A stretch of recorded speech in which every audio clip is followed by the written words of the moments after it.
Hello students, welcome to Gyanam Digital Platform. I am Kiran Sharma and today we will discuss the topic current electricity. जैसा कि आप सब लोग जानते हैं कि आपका एक पेपर आ रहा है मास्टर कैडर का और उसके लिए हमें प्रिपरेशन करनी है फिजिक्स की। ज़्यादातर हमें समझ नहीं आता कि क्या क्या हम लोग तैयार करें, क्या छोड़ें, क्या नहीं। तो आज जो हमारा लेक्चर है उसमें हम बताएंगे आपको कि कैसे कैसे आपको प्रिपरेशन करनी है, किस तरह के टॉपिक्स आपके लिए वहां पे आपको प्रिपेयर करके जाना होगा, किस तरह के न्यूमेरिकल्स आते हैं, कौन से आपको बेसिक कॉन्सेप्ट्स हैं जो आपके क्लियर होने चाहिए, तब आप वो सब्जेक्टिव क्वेश्चंस जो हैं, ऑब्जेक्टिव बेस्ड क्वेश्चंस जो हैं वो आप कर सकते हैं। तो ये बेसिकली हमारे पास जो मेन टॉपिक जो हमारे पास आता है दैट इज करंट इलेक्ट्रिसिटी। हर एक एग्जाम के लिए ये बहुत ज्यादा इंपॉर्टेंट है। कोई भी कॉम्पिटिटिव एग्जाम हो उसके लिए फिजिक्स का ये वाला टॉपिक आता ही आता है। So today we are going to discuss our topic current electricity. So let's start. सबसे पहले हमें पता ही है कि हमारे टॉपिक का नाम है करंट इलेक्ट्रिसिटी। तो करंट क्या होता है ये आपको पता होना चाहिए सबसे पहले। सो बेसिकली करंट क्या होता है, कैसे करंट हम कहेंगे कि अभी करंट जो है वो जनरेट हो रहा है। जब हमारे पास कोई चार्जेस किसी एक टाइम पे कोई एक चार्जेस जो है एक वायर में से फ्लो कर रहे होते हैं, that motion produces the current. So current की डेफिनेशन क्या है? It is defined as the कितना चार्ज, अमाउंट ऑफ चार्ज, कितना चार्ज एक यूनिट टाइम में कितने एरिया में से फ्लो किया है कंडक्टर में से, that is known as your current. So और क्या कह सकते हैं? It is the time rate of flow of charge. कितने टाइम में कितना चार्ज जो है, कितने टाइम के ड्यूरेशन में कितना चार्ज फ्लो कर रहा है, that time rate of change of flow of charges, that is known as electric current.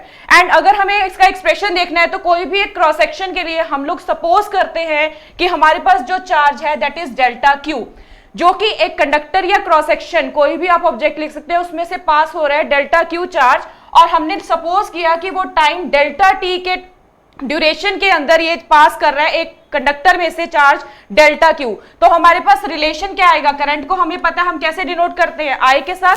So I is equal to कितना चार्ज फ्लो किया था, that is delta Q, and कितने टाइम में फ्लो किया था, दैट इज डेल्टा टी। तो we have a relation I is equal to delta Q divided by delta T. और ये this is the small charge जो हम सपोज कर रहे हैं कि थोड़े से थोड़ा चार्ज जो फ्लो कर रहा है। अगर हमारे पास थोड़ा सा ज्यादा चार्ज फ्लो कर रहा हो तो करंट की इक्वेशन क्या आ जाती है हमारे पास? I is equal to d q divided by d t. This is ये delta is your partial small very small charge, right. D stands for थोड़ा सा उससे ज्यादा charge, so d q by d t, this is also the expression for the current. So हमारे पास एक final expression जो हम लोग नॉर्मली डिनोट करते हैं that is I is equal to, जो हम लोग न्यूमेरिकल में भी यूज करेंगे, that is I is equal to Q divided by T. So this is the amount of charge flowing through the conductor, that is known as current, right.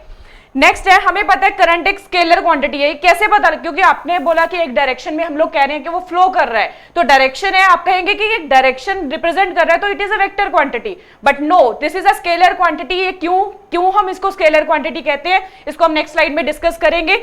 So current के जो units हैं that is ampere, और इसके this is SI unit, standard unit, and CGS में हम लोग इसको denote करते हैं ईएमयू के साथ, जिसको हम बोल देते हैं Biot, which is represented by B I, and ab ampere that is ab amperes, right. So 1 ampere is equal to 1/10 times BI, और we can say this is the relation जो आप न्यूमेरिकल में यूज कर सकते हो। आपको अगर बोला गया है कि आप SI में करिए उसको, तो आप SI में, अगर आपको CGS में दिए जाते हैं यूनिट्स तो आपको you have to convert it into CGS। So इसको CGS में कन्वर्ट करने के लिए हमें क्या लेना पड़ेगा?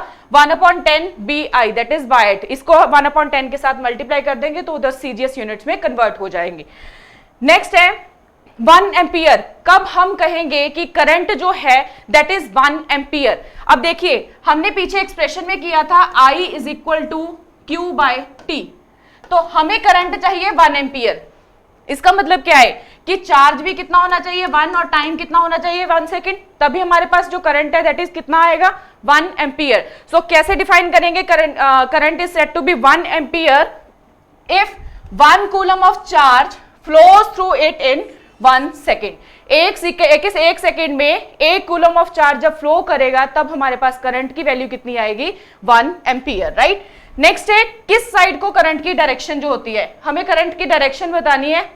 Weather it is flowing from positive to negative और नेगेटिव टू पॉजिटिव। तो ये हमने बताना है इसकी डायरेक्शन करंट की किस साइड को होती है। हमें पता है कन्वेंशनल डायरेक्शन जो हम करंट की लेते हैं वो लेते हैं पॉजिटिव चार्ज से to the flow of positive charge. मतलब क्या है कि इलेक्ट्रॉन्स जो है नेगेटिव चार्ज से पॉजिटिव चार्ज की तरफ मूव करते हैं, एंड करंट की जो डायरेक्शन है that is opposite to that of electrons, मतलब वो पॉजिटिव से नेगेटिव की तरफ जाएगा। So we can say this is just like this, ये इलेक्ट्रॉन्स फ्लो कर रहे हैं, दिस इज करंट की डायरेक्शन यहाँ है पॉजिटिव से नेगेटिव की तरफ, एंड करंट इलेक्ट्रॉन्स जो है वो कहां को फ्लो कर रहे हैं, नेगेटिव से पॉजिटिव की तरफ। So conventionally direction is associated with the current. So current की डायरेक्शन जिस उस साइड को होगी जिस साइड को इलेक्ट्रॉन का मोशन होगा, उससे ऑपोजिट साइड को करंट जो है वो फ्लो करेगा। इसका मतलब क्या है कि ये डिपेंड कर गया किसके ऊपर कि इलेक्ट्रॉन्स का फ्लो किस तरफ हो रहा है, whether they are moving from left to right और राइट टू लेफ्ट, उसके हिसाब से करंट की डायरेक्शन आएगी। इसीलिए हम लोग ये नहीं कहते कि एक पर्टिकुलर डायरेक्शन में या इसी साइड को डायरेक्शन में मूव करना। इसीलिए हमने बोला था कि करंट जो है that is a scalar quantity, क्योंकि ये खुद से ही अपनी डायरेक्शन चेंज नहीं करता, ये डायरेक्शन इसकी जो डिपेंड करती है that is due to the flow of electrons कि किस साइड को इलेक्ट्रॉन्स जो है वो फ्लो कर रहे हैं, राइट। तो इसीलिए हम लोग बोलते हैं कि current is not a vector quantity, it is a scalar quantity. So it is because it is light, so only once it is one scalar quantity and it can be added, और इसको directly हम add और subtract कर सकते हैं, but ऐसा कुछ नहीं है कि वेक्टर्स की फॉर्म में इसको ऐड या सब्ट्रैक्ट करेंगे। सो इसीलिए हम लोग बोलते हैं कि current is a scalar quantity. Next है कि चार्ज, करंट कैरिंग कंडक्टर के केस में चार्ज की वैल्यू जो है वो कितनी होगी। हमें पता है कंडक्टर में जो करंट है that is due to the flow of electrons, क्योंकि इलेक्ट्रॉन्स फ्लो कर रहे हैं, नंबर ऑफ इलेक्ट्रॉन्स के ऊपर कौन सा चार्ज होता है, नेगेटिव चार्ज। तो number of electrons that is negative charge and number of protons that is positive charge that will remain same in the conductor। जितने number of electrons होते हैं हमारे पास उतने ही number of protons जो हैं वो opposite हमारे पास present होते हैं। So we can say कि net charge जो है total charge, क्योंकि एक दूसरे के साथ cancel कर जाएगा positive और negative charge, तो net charge will remain same, that is वो क्या हो जाएगा हमारे पास, net charge is at that time that is 0। Next है current through non uniform cross section, मतलब अगर एरिया हमारा यूनिफॉर्म ना हो, सेम ना हो, तो ये देखिए आपको डायग्राम में दिख रहा होगा, ये आपका एरिया है थोड़ा छोटा, ये थोड़ा एरिया बड़ा हो गया, एंड दिस इज ऑल्सो, पर करंट जो है it does not depend upon the area, ये उतना ही करंट, इस तीनों केसेस में करंट जो है वो सेम रहेगा। मतलब सीरीज हमने आगे भी करना है, सीरीज और पैरेलल के केस, तो सीरीज में क्या होता है, एंड टू एंड कनेक्शन है तो करंट विल रिमेन सेम। सो इसलिए हम लोग कहते हैं कि चाहे क्रॉस सेक्शन कैसा भी है, cross section it does not depend upon the change in the cross sectional area, current जो है वो तीनों के केसेस में क्या रहेगा, सेम। ठीक है, नेक्स्ट है करंट कितने टाइप्स के होते हैं, दो टाइप्स के हमें पता है करंट होते हैं, one is your alternating current and next is your direct current, जिसको हम बोलते हैं एसी, और दूसरे डायरेक्ट को हम बोल देते हैं डीसी। ठीक है, ऑल्टरनेटिंग करंट, ऑल्टरनेट मतलब चेंज हो रही है, जैसे कि पहले पॉजिटिव साइड है देन नेक्स्ट नेगेटिव साइड, फिर से पॉजिटिव देन नेगेटिव। इसमें क्या होता है, इसकी magnitude and direction alternating current में इट वेरीज विद टाइम, जैसे जैसे टाइम चेंज होगा इसका मैग्नीट्यूड एंड डायरेक्शन जो है वो दोनों ही चेंज होगी इन case of alternating current. Next आपके पास आ जाता है डायरेक्ट करंट। डायरेक्ट करंट में ये this is a pulsating current, मतलब कि एक पल्स की फॉर्म में आता है, चेंज नहीं करता, जितना है उतना ही रहता है, दैट विल रिमेन सेम, मतलब मैग्नीट्यूड और direction that is same in case of direct current. So we can say हमारे पास जो ग्राफ बनता है वो किस तरह का बनता है, कांस्टेंट, मतलब सेम, जैसे करंट आप टाइम चेंज करते रह रहे हो, करंट जो है वो उतना ही फ्लो कर रहा है, उसमें कोई चेंज नहीं हो रहा। Alternating current it shows heating effect only, but direct current में क्या है, हमारे पास हीटिंग, केमिकल एंड मैग्नेटिक तीनों इफेक्ट जो है वो डायरेक्ट करंट शो करता है, राइट। नेक्स्ट है आपके पास सिंबल। सिंबल में क्या है, डायरेक्ट करंट में ऑल्टरनेटिंग करंट का हमारे पास symbol this is your curve की फॉर्म में होता है, so this is your alternating current symbol. Direct current में जैसे आप सेल एक यूज करते हैं, एक पॉजिटिव एंड एक negative end, so this is the symbol for direct current. So ज्यादातर हमें पता है हाउसेज में हमारे पास एसी वोल्टेज कितनी होती है, दैट इज 220 वोल्ट, एंड कितनी फ्रीक्वेंसी हमारे पास जो घरों में बिजली आपके पास आ रही होती है उसमें कितना होता है, 220 वोल्ट सप्लाई हमें मिल रही होती है, एंड 50 हर्ट्ज जो है वो फ्रीक्वेंसी जो है हमें मिल रही होती है। सो घरों में जो सप्लाई है that is your alternating supply, right. Next है आपके पास डिफरेंट सिचुएशंस में करंट की वैल्यू कैसी होगी। सबसे पहले हमारे पास है ट्रांसलेटरी मोशन। ट्रांसलेटरी मोशन मतलब लीनियर, जो हमारे पास मोशन अगर लीनियर है, ट्रांसलेटरी चार्ज है, लीनियरली मूव कर रहा है, तो हमारे पास करंट की वैल्यू जो है वो किस तरह की होगी। हमने सपोज कर लिया कि n पार्टिकल चार्जेस, हमारे पास n पार्टिकल्स हैं जिनके ऊपर चार्ज है q, एंड वो एक कंडक्टर में से पास कर रहा है जिसका कुछ एरिया है एंड कुछ टाइम में वो पास कर रहा है, वो टाइम हमने ले लिया t। सो हमारे पास फॉर्मूला क्या होता है, I is equal to q by T, यही होता है। n नंबर ऑफ चार्जेस लिए हैं तो इसलिए हमारे पास फॉर्मूला क्या होएगा, nq divided by t। So n is represent number of electrons जो इसमें से कंडक्टर में से पास कर रहे हैं, q is the charge on that electron and t is the time. So हमारे पास रिलेशन, अगर हमारे पास कोई n पार्टिकल्स हैं और q पर सेकेंड पर यूनिट एरिया में वो एसोसिएट हो रहे हैं, तो हमारे पास जो रिलेशन करंट का है वो चेंज कर जाता है, that is I is equal to n q into A, कि कितने क्रॉस सेक्शनल एरिया में से वो पास कर रहे हैं, कितना चार्ज पास कर रहा है और कितने नंबर ऑफ इलेक्ट्रॉन्स जो है उस कंडक्टर में से जा रहे हैं। सो अगर this is the case if there are n particles and current is associated with cross sectional area.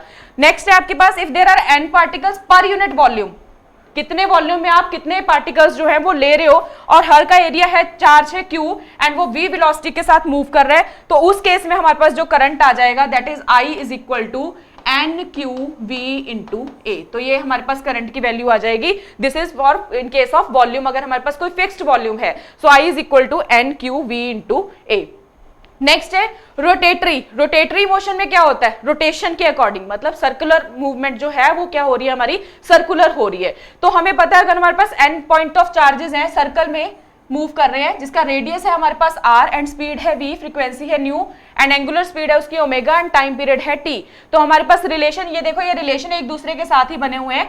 सबसे पहले हमारे पास रिलेशन था I is equal to q into v, nu sorry I is equal to Q.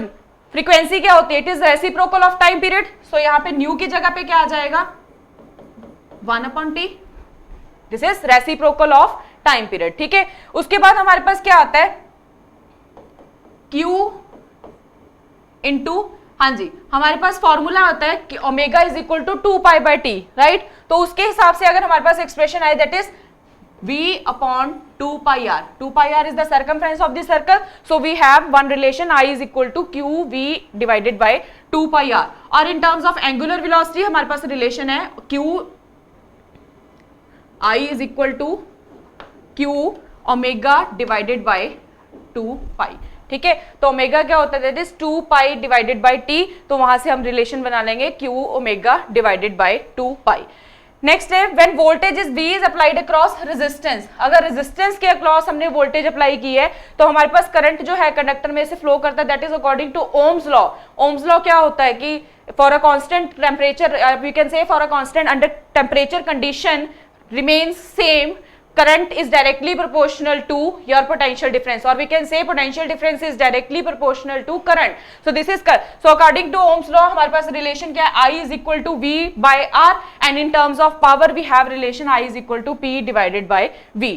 Next है आपके पास current carriers। Current carriers क्या, जो charge carrier वो कैसे करंट जनरेट करते हैं, करंट कैरियर्स हमारे पास कौन कौन से होते हैं, किसको हम कहेंगे कि these are the current carriers, जो चार्ज फ्लो कर, चार्ज पार्टिकल जिनका फ्लो एक डेफिनेट डायरेक्शन में हो रहा है, कि एक पर्टिकुलर डायरेक्शन में हो रहा है, that constitutes a electric current, and उन कैरियर्स को हम लोग नाम दे देते हैं करंट कैरियर्स। ठीक है, तो एक पर्टिकुलर डायरेक्शन में जो चीज हो रही होती है, जब वहां पे करंट जनरेट हो रहा होता है, जो चार्ज कैरियर्स उसको जनरेट करते हैं उसको हम नाम दे देते हैं current carriers, right. So different situation में करंट कैरियर्स जो है वो डिफरेंट होते हैं।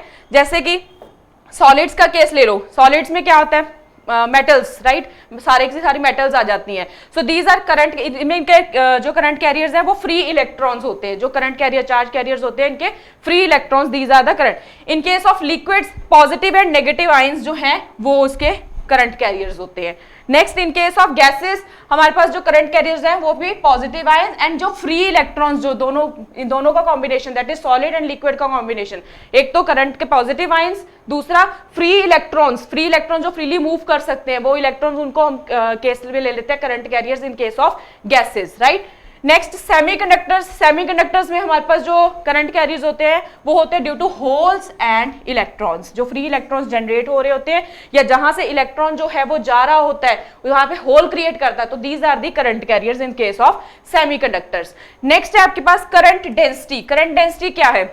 कोई भी एक this is a vector quantity which is having a magnitude equal to current per unit area, जिसका मैग्नीट्यूड जो है कितना करंट जनरेट हुआ है, कितने एरिया में जनरेट हुआ है, वो इसके इक्वल होता है, that is known as current density. तो अभी मैंने बोला जैसे current, it is a magnitude of current density को डिनोट करते हैं हम लोग J के साथ, so J is equal to magnitude of current per unit area, so DI into DA, that is per unit area, that is change in area जितना भी आपका हो रहा है, इंटू जिस डायरेक्शन में, अगर आप मैग्नीट्यूड नहीं ले रहे तो साथ में you have to specify the direction also, so this is the current density vector.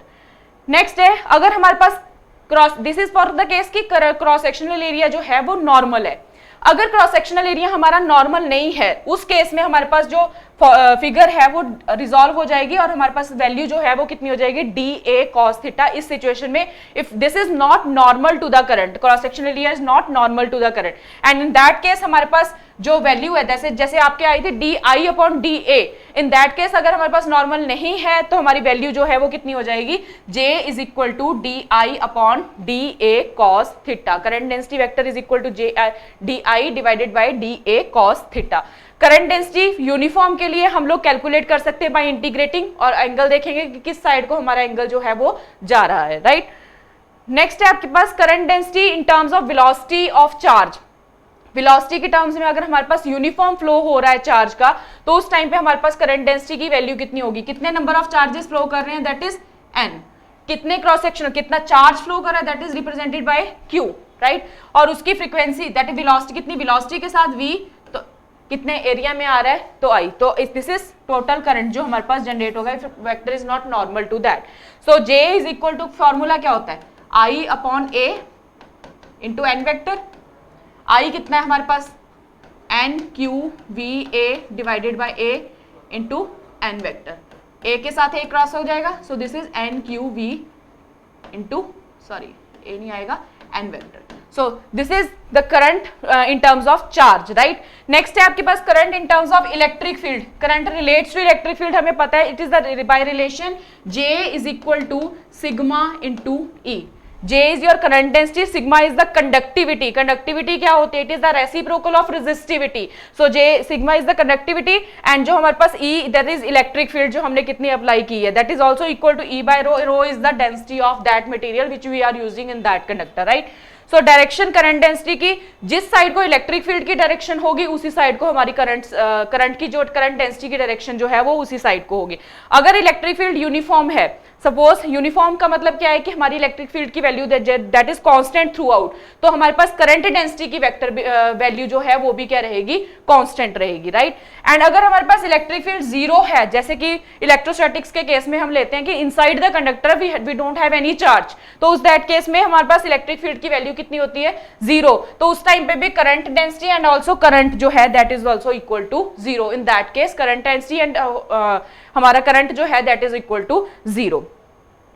Next है आपके पास कंडक्शन करंट मेटल्स के केस में, हमारे पास हमें पता है कि पिछले केसेस में हम लेते थे कि काफी सारे नंबर ऑफ एटम्स, बट अब जो मॉडर्न व्यू है हमें पता है metal that consist of lattices, जिसके ऊपर एक फिक्स्ड पॉजिटिवली आयंस जो हैं वो प्रेजेंट होते हैं, जिनमें हमारे पास काफी सारे फ्री इलेक्ट्रॉन्स हैं जो कि रैंडमली इधर उधर अपनी कुछ स्पीड के साथ मूव कर रहे होते हैं, और वो स्पीड की जो वैल्यू होती है that is VRMS is equal to under root of 3kT divided by n।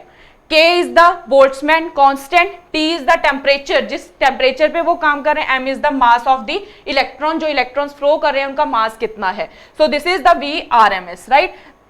Randomly जो इलेक्ट्रॉन्स मूव करते हैं इनसाइड द मेटल अंदर लैटिसेस में, वो ऐसे मूव कर सकते हैं, ठीक है, लाइक जिगजैग पाथ भी फॉलो कर सकते हैं, और एक दूसरे के साथ वो क्या करते हैं, रैंडमली कहीं पे भी मूव कर सकते हैं, क्योंकि उनमें फोर्स ऑफ अट्रैक्शन जो है वो बहुत कम लग रही होती है आपस में, तो they can collide with each other also and with the walls of the container also, right. So we can say कि in the absence of electric field, क्योंकि मोशन जो है वो रैंडमली, इलेक्ट्रॉन्स जो है वो रैंडमली किसी भी डायरेक्शन में मूव कर रहे हैं, whether from left to right और from the number of electrons right to left move कर रहे हैं, तो जब हमारे पास कोई किसी भी तरह की नेट करंट उस टाइम पे जो जनरेट होता है दैट इज जीरो, क्योंकि जो जितने electrons number left to right move कर रहे हैं उतने राइट टू लेफ्ट मूव कर रहे हैं, टोटल रिमेन्स सेम। तो उस टाइम पे जो टोटल नेट करंट हमारे पास आता है उस क्रॉस सेक्शन एरिया में that is 0। So this motion is possible if electrons are the current carriers. ये तभी पॉसिबल होगा अगर इलेक्ट्रॉन्स चार्ज कैरियर्स है, otherwise it is not possible. Next है आपके पास वेलोसिटीज चार्ज पार्टिकल की इनसाइड द कंडक्टर। वेलोसिटी जो है वो कितनी होती है? थर्मल वेलोसिटी किसको बोलते हैं कि थर्मल वेलोसिटी है अभी जो हमें पता है। और सारे के सारे इलेक्ट्रॉन्स जो हैं वो they are not capable movement के लिए, वो कैपेबल नहीं होते सारे के सारे इलेक्ट्रॉन्स। उनमें से कुछ इलेक्ट्रॉन्स जिनके पास बहुत ज्यादा एनर्जी होती है वही इलेक्ट्रॉन्स जो है वो मूव कर सकते हैं एंड अपने ऑर्बिट को छोड़ के जा सकते हैं एंड अराउंडली वो कहीं पे मूव कर सकते हैं। सो जो इलेक्ट्रॉन्स के पास ज्यादा एनर्जी होती है और वो आराम से अपने रैंडमली इधर उधर मूव कर सकते हैं, उन इलेक्ट्रॉन्स को हम लोग नाम दे देते हैं फ्री इलेक्ट्रॉन्स, राइट। सो ये जो फ्री इलेक्ट्रॉन्स है ये बहुत ज्यादा क्वांटिटी में होते हैं, अप्रोक्सीमेटली 10⁻29 पर मीटर क्यूब की, जो इन केस ऑफ फ्री मेटल्स के केस में हमारे पास रेंज जो है दैट इज 10⁻29 पर मीटर क्यूब। एंड टेम्परेचर और थर्मल एनर्जी जो हमारे पास इसके कारण हो रही होती है, उस जनरेट हो रही होती है, उसको नाम दे देते हैं हम लोग thermal velocity. And thermal velocity की जो वैल्यू है that is 10 approximately in case of metals that is approximately 10⁻5 meter per second. And जो ये वेलोसिटी है they are in all the direction and उस टाइम पे हर एक उसका मैग्नीट्यूड और डायरेक्शन सभी डायरेक्शन में हमारे पास हो रही होती है। एंड ज्यादातर ये वेरी करती है फ्रॉम 0 टू इट्स मैक्सिमम कितनी वैल्यू, कितने मेटल कितने इलेक्ट्रॉन्स जो हैं उसमें से पास कर रहे हैं, तो 0 से मैक्सिमम वैल्यू तक ये वैल्यू जनरेट करती है। सो क्योंकि बहुत ज्यादा इलेक्ट्रॉन्स हमारे पास होते हैं तो हम एज्यूम करके चलते हैं कि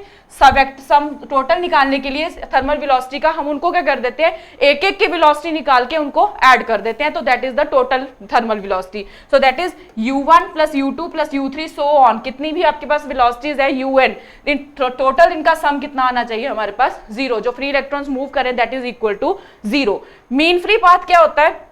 कहते हैं जो फास्ट मूविंग इलेक्ट्रॉन्स हैं, जैसे इलेक्ट्रॉन्स जो फ्रीली मूव कर रहे हैं, फास्ट मूविंग इलेक्ट्रॉन्स हैं, वो एक तो एक दूसरे के साथ कंडक्टर्स आपस में स्ट्राइक करते हैं या फिर वॉल्स के साथ स्ट्राइक कर रहे हैं, striking other atoms also in the conductor. So इनके जब ये आपस में टकराते हैं तो it will be reflected back, वापस भी जाते हैं। So it is reflected in all the direction, सभी डायरेक्शन में ये लोग जा रहे होते हैं। तो जिस डायरेक्शन में जिस पाथ को ये फॉलो कर रहे होते हैं उस पाथ को हम बोल देते हैं mean free path. So this is the fast moving electrons that keeps on striking other atoms in the conductor and they are reflected and move in other direction, जिस साइड जैसे आए टकराए और किसी भी डायरेक्शन में मूव कर दिए। So they keep moving that till they strike, तब तक मूव करते रहेंगे जब तक वो आपस में स्ट्राइक करते रहेंगे एटम। एंड जो पाथ ये फॉलो करेंगे in between the two types of collision that is called its free path. And average length जो फ्री पाथ की होती है उसको हम टोटल नाम दे देते हैं मीन फ्री पाथ की, कितनी लेंथ उसने कवर की है फ्री पाथ को कवर करने के लिए, that total length is known as mean free path. Next है आपके पास रिलैक्सेशन टाइम, कि कितने टाइम इंटरवल में ये मीन फ्री पाथ जो है इसने कवर किया, that is known as your relaxation time. And इसको हम डिनोट करते हैं टाउ के साथ, this is the sign of tau.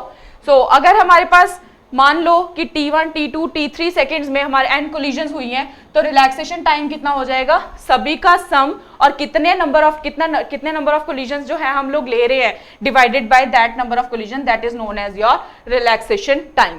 So next है ड्रिफ्ट वेलोसिटी, कंसेप्ट आपका ड्रिफ्ट वेलोसिटी। जब इलेक्ट्रिक फील्ड आपने अप्लाई की है अक्रॉस द कंडक्टर तो कुछ ना कुछ फोर्स जो है उस टाइम पे एक्सपीरियंस्ड होगी when there is a electric field setup across the conductor. So इसका मतलब क्या है, कहता क्योंकि उसमें फोर्स जो है it starts drifting towards the, जिस साइड को इलेक्ट्रॉन्स जो है जिस साइड को आप फोर्स लगाएंगे उस साइड को वो मूवमेंट जो है वो शुरू कर देंगे। एंड जो वेलोसिटी जिस वेलोसिटी के साथ वो मूव करेंगे that is known as your drift velocity of the electrons and it is denoted by Vd, right. So Vd is the drift velocity and क्योंकि ड्रिफ्टिंग हो रही है तो इसने कुछ मेंटेन करके रखनी है अपनी वेलोसिटी, उस मेंटेन्ड वेलोसिटी को हम लोग नाम दे देते हैं थर्मल वेलोसिटी। एंड इसको कैलकुलेट करने के लिए हमारे पास ये रिलेशन बनाने के लिए नीचे रिलेशन है that is electric field and उसके हमें पता है कि जब हम कोई भी कंडक्टर इलेक्ट्रिक फील्ड में रखते हैं किसी भी ऑब्जेक्ट को तो एक फोर्स जनरेट होती है that is F vector is equal to Q into E vector. And force किस साइड को लगेगी, जिस साइड को आपने इलेक्ट्रिक फील्ड जो है वो अप्लाई की हुई है। So it requires some acceleration, हमें पता है according to Newton's second law force is equal to क्या होता है, mass into acceleration. Acceleration is a vector quantity, so F is equal to m into a vector, Q into E vector. तो यहां से हमारे पास जो एक्सेलरेशन आएगी इन दैट केस तो that is equal to Q E vector divided by m. Here E is the electric field, Q is the charge on the electron and m is the mass of the electron. So this is the force which is generated due to the electric field and this is the motion of electrons जो flow कर रहे हैं. तो हमारे पास अगर any number of electrons है और उनकी velocity start कर रहे हैं u1, u2, so on un and their total time interval first velocity के लिए हमारे पास था t1, सेकेंड के लिए t2 and so on tn. तो फाइनल वेलोसिटीज जो हैं वो कितनी हो जाएगी? वी हैव, हमें पता है तीन रिलेशन होते हैं हमारे पास, v is equal to u plus at, s is equal to ut plus half at square and v square minus u square is equal to 2as. तो इन दैट केस हमारे पास u एंड t है तो हम लोग एक relation use करेंगे that is v is equal to u plus at, क्योंकि we have only velocities and time. Distance कितना मूव किया ये हमें पता नहीं है, जो दूसरे दो रिलेशन है that is according to distance also. So we can say कि हम कौन सा रिलेशन लेंगे, v is equal to u plus at. तो फर्स्ट केस में हमारे पास फाइनल वेलोसिटी कितनी आ जाएगी, v1 is equal to u1 plus at1 and second case में v2 is equal to u and so on. ऐसे करके हम सारी वेलोसिटीज जो है वो कैलकुलेट कर लेंगे. तो एवरेज क्या था, मैंने बोला था क्या करेंगे, सबका सम और कितने नंबर ऑफ टाइम्स वो चीज हो रही है. तो this is v1 that is u plus at1, v2 that is u plus at2, so on vn that is un plus atn divided by कितने नंबर ऑफ टाइम्स जो है हमने चीज ली है. तो u1, u2, u3 ये सारे एक साइड पे कर दिए एंड एक्सेलरेशन वाले हमने एक साइड पे लिख लिए, right. This is what total, हमने बोला था टोटल वेलोसिटी, पीछे हमने रिलेशन किया था u1 plus u2 divided by n, vector sum of all the velocities that is equal to 0. तो इसका मतलब क्या है कि इसकी वैल्यू हमारे पास कितनी आ जाएगी, 0. So we are left with only this part, right. अब total time interval divided by number of times that is known as tau, that is relaxation time. So हमारे पास रिलेशन क्या आ जाएगा, vd is equal to a into tau. a हमने पीछे निकाला था वो कितना था, e divided by m, right, यही निकाला था. तो ये पुट कर देंगे लास्ट में value that is vd is equal to e tau divided by m. So this is acceleration e tau. So this is the relation between the drift velocity and the electric field, और we can say relaxation time के साथ जो हमारा relation है drift velocity का जो हमें numericals में यूज करना है that is vd is equal to e tau by m. Here e is the charge on the electron, capital E is the electric field, tau is the relaxation time and m is the mass of the electron and vd is the drift velocity with which the electrons are free to move from one point to another. So this is the formula to calculate the drift velocity.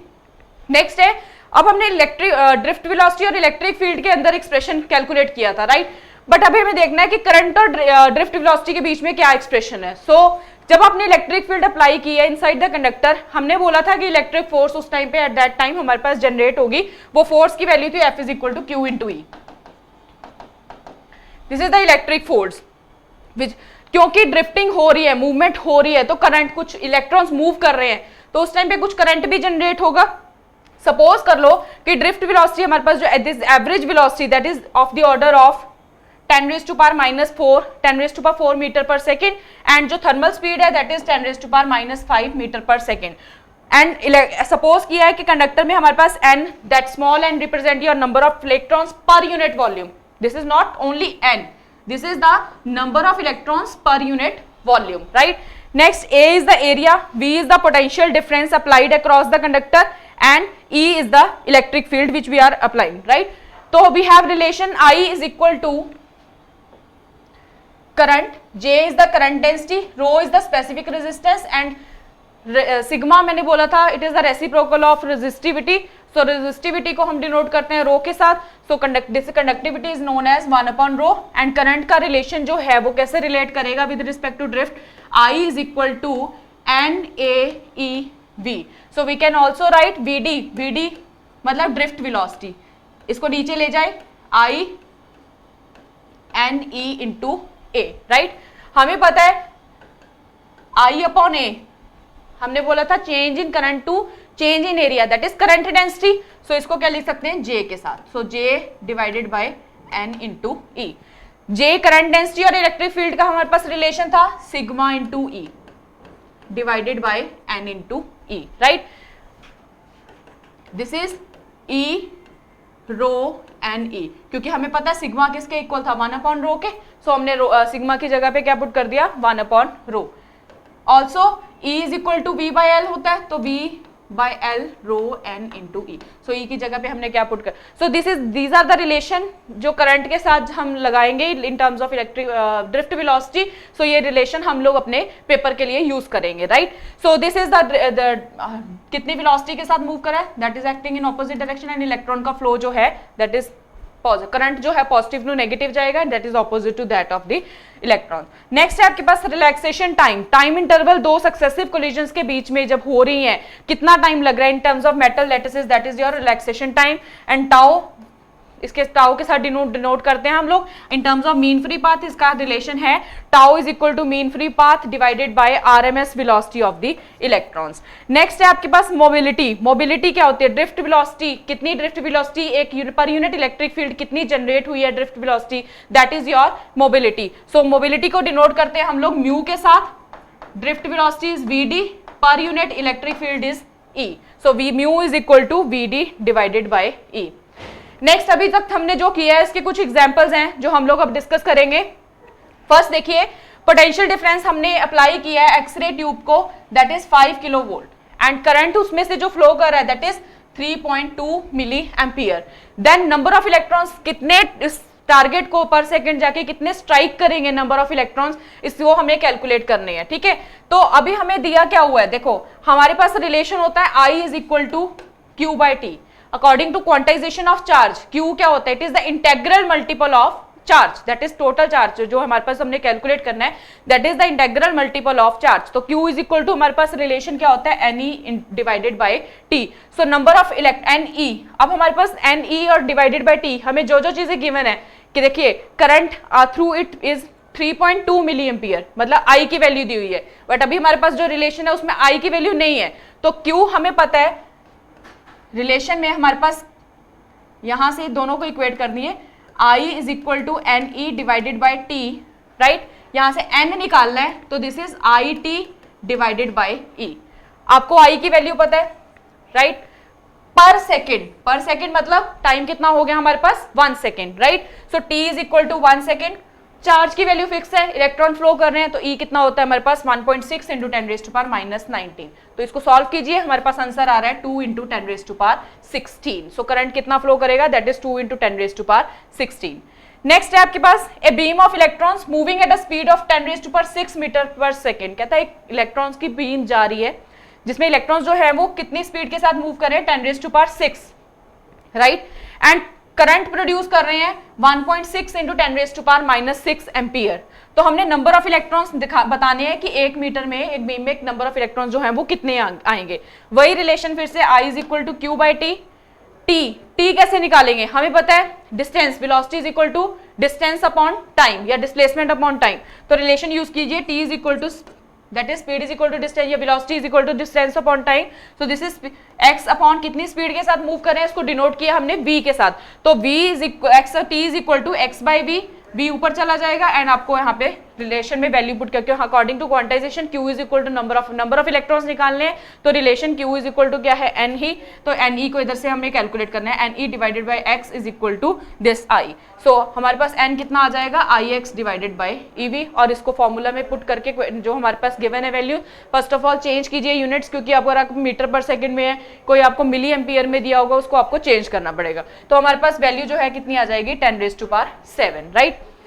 Next है Bohr model of hydrogen atom में electron move कर रहा है around the nucleus circular orbit में, और उसका radius है हमारे पास 5 into 10 raise to power minus 11 metre. Time period है 1.5 into 10 raise to power minus 16। तो हमने निकालना क्या है, करंट। सीधा फॉर्मूला है करंट का, मैंने फॉर्मूला बताया था, I इज इक्वल टू क्या है, Q बाई टी। आपको चार्ज गिवन है, कितने टाइम में हो रहा है वो गिवन है, तो दैट इज I इज, आप हम वहां से क्या कर सकते हैं, I कैलकुलेट कर सकते हैं। सो दीज आर कुछ सैंपल है क्वेश्चंस जो आपको पेपर में यूज होंगे, जो कि आपको बड़े अच्छे ढंग से करने। तो आपको अगर बेसिक आपके क्लियर हैं तभी आप लोग उस चीज को जस्टिफाई कर सकते हैं, तभी आप उस चीज को कैलकुलेट कर सकते हैं। सो आज का जो हमारा लेक्चर था दैट इज टोटली बेसिक। हमारे पास कितने हमारे जो बेसिक है वो पहले सबसे पहले क्लियर होने चाहिए, then we will go to higher. जो हमारे पास आती है श्रोडिंगर वेव इक्वेशंस के हमारे पास क्वेश्चंस आते हैं, लॉजिक गेट्स के हमारे पास क्वेश्चंस आते हैं इस पेपर में, तो वो आपको इस सारे लेक्चर्स में कवर करने पड़ेंगे, राइट। तो आप डाउनलोड कीजिए हमारी ज्ञानम, जहाँ पे आपको नए नए जो है वीडियोस वहाँ पे अपलोड होते हैं हमारे पास। ज्ञानम ऐप को डाउनलोड कीजिए, वहाँ के वीडियोस देखिए और वहाँ से अपने बेसिक्स जो है वो क्लियर कीजिए। All the very best, thank you so much.